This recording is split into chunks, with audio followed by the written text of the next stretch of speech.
What's up everybody, I am Jaspreet Singh from theminoritymindset.com and welcome to The Minority Mindset. There are three different types of credit card users in the world. You have the people that treat their credit cards like a free money machine. Wait, did you say Gucci's having a sale? You have the people that are clueless about how credit cards work. Hold on, I don't get it. You said your credit card is paying you cash back? For what? And then you have the credit card moguls who are reading every new credit card perk and staying up to date on what's happening with every credit card in the world. That way they can make sure they're getting the most rewards on everything they do. Yep, I have 24 credit cards. I have a credit card for gas, I have a credit card for traveling, I have a credit card for dining, I have a credit card for movies. You don't need to be a credit card mogul to get a ton of value out of your credit card, because credit cards can be a great tool if you know how to spend your money wisely, because now you're going to get free rewards and perks for making the regular purchases that you would normally make. That's why in this video, I'm going to be going over 7 things you need to know before you get another credit card, or if you have a credit card, these are things you should already know about your credit card,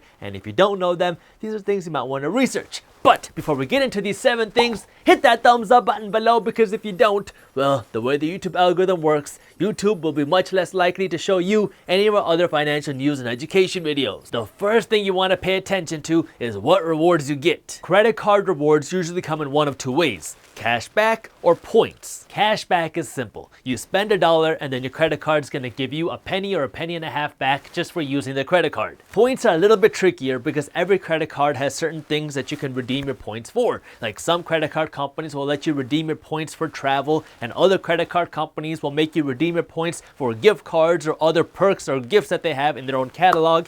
And then every credit card company is gonna have their own scale of points. Like one credit card might give you 1 point for every dollar that you spend, and another credit card might give you 10 points for every dollar that you spend. The most common thing that people redeem their points for is travel. Now, if you don't travel a lot, or if you don't have a reason to get a specialty credit card that's going to give you points for a specific item that you use, then stick with a high cashback credit card, because this cashback can be used for whatever you want. You have no restrictions on how you can use your cashback, but there's restrictions on how you can use your points. If you are into traveling, then you might want to consider getting a high cashback credit card and a travel credit card, because travel credit cards will give you more free flights, more perks like free lounge access and free TSA pre-check, just because you have a travel credit card, and travel credit cards will give you more free flights and stuff like that than a regular points credit card. Second, look at the perks. Perks are probably the most underutilized part of credit cards. Believe it or not, some credit cards will double your manufacturer's warranty on your new fridge or laptop, or they'll give you free rental car insurance,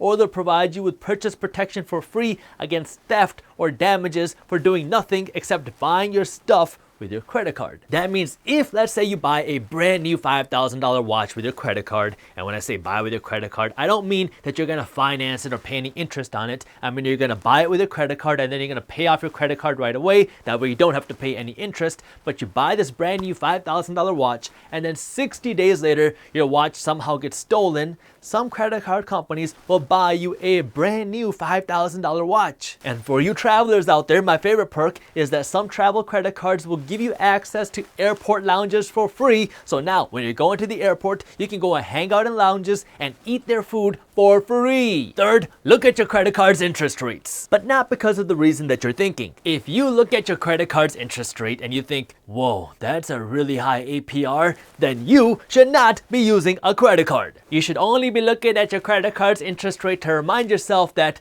the interest rate doesn't matter, because you are never gonna pay any interest, because you are never gonna overspend on your credit card, and you are always gonna pay off your entire credit card balance in full every single month. Fourth, look at your credit card security features. Years ago, I had my identity stolen and someone got a hold of my credit card number, and then they were swiping and buying things, and I didn't know about this until the money had left my bank account. I was actually featured on CBS because of this. I got all my money back, but it was an unnecessary headache, which is why I want my credit card companies now to be vigilant when it comes to security and fraud protection. Now, I make sure that all of my credit cards have an app that I can use right off of my phone, and this way, anytime a credit card gets swiped or any change happens with my credit card, I get a notification right away. That way I can see what's going on with my credit card in real time, and I make sure that my credit card companies have unlimited fraud protection, so if something does slip through the cracks, I'm not liable. Fifth, look at your credit card's annual fees. Some of my credit cards have $0 in annual fees, and others cost me up to $500 a year. If you're using a credit card with an annual fee,